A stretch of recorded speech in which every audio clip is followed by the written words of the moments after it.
આજે આપણે નીચેની ગેરસમજોને જોઈશું. અવયવ, અવયવી, અવિભાજ્ય સંખ્યાઓ, વિભાજ્ય સંખ્યાઓ, એકી અને બેકી સંખ્યાઓ.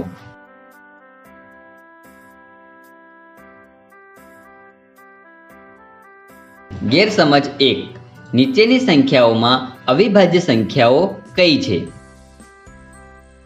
ઘણી વખત એકી સંખ્યાઓને અવિભાજ્ય સંખ્યાઓ માનવામાં આવે છે અને આ સમજથી વિકલ્પ 1 એ ખોટો જવાબ આપી શકાય છે. તેવી જ રીતે ઘણી વખત સંખ્યા 1 ને પણ અવિભાજ્ય સંખ્યા માનવામાં આવે છે અને વિકલ્પ 2 પણ ખોટો જવાબ આપી શકાય છે. 1 ના તો અવિભાજ્ય સંખ્યા છે ના તો વિભાજ્ય સંખ્યા.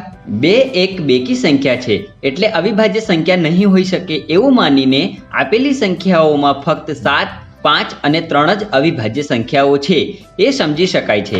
આ સમજથી વિકલ્પ 3 એ ખોટો જવાબ આપી શકાય છે. સાચી સમજથી 7, 5, 3 અને 2 ના ફક્ત 2 જ અવયવ એટલે આપેલી સંખ્યાઓમાં અવિભાજ્ય સંખ્યાઓ 7, 5, 3 અને 2. જો વાત કરીએ 9, 8, 6 અને 4 ની તો તેમના 2 થી વધારે અવયવ છે એટલે આ સંખ્યાઓ વિભાજ્ય સંખ્યાઓ છે. 1 ના તો અવિભાજ્ય સંખ્યા છે ના તો વિભાજ્ય સંખ્યા. આ સમજથી વિકલ્પ 4 એ સાચો જવાબ છે. ગેરસમજ 2.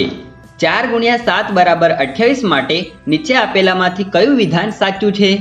અવયવ અને અવયવીની સમજમાં મુશ્કેલીના કારણે ઘણીવાર સંખ્યા 4 સંખ્યા 28 ના અવયવી સમજી શકાય છે તો ઘણીવાર સંખ્યા 28 4 ના અવયવ સમજવામાં આવે છે. આ ગેરસમજોથી વિકલ્પ 1 અને વિકલ્પ 2 જવાબ આપવામાં આવે છે જે ખોટા જવાબ છે. સાચી સમજ એ છે કે અવયવોના ગુણાકારનું પરિણામ અવયવી હોય છે એટલે કે જો આપણે લખીશું 4 × 7 = 28 તો આનો અર્થ થયો 4 અને 7 સંખ્યા 28 ના અવયવ છે અને 28 સંખ્યા 4 અને 7 નો અવયવી છે. ગેરસમજ 3. નીચે આપેલામાંથી કઈ સંખ્યા 96 નો અવયવ છે? અવયવ અને અવયવીની સમજમાં મુશ્કેલીના કારણે ઘણીવાર 192 ને સંખ્યા 96 નો અવયવ સમજવામાં આવે છે અને ખોટો જવાબ વિકલ્પ 1 આપવામાં આવે છે. સાચી સમજ તે છે કે આપણે 96 ને 2 × 48 ના રૂપમાં દર્શાવી શકીએ છીએ એટલે 48 સંખ્યા 96 નો અવયવ છે. આ સમજથી વિકલ્પ 2 સાચો જવાબ છે.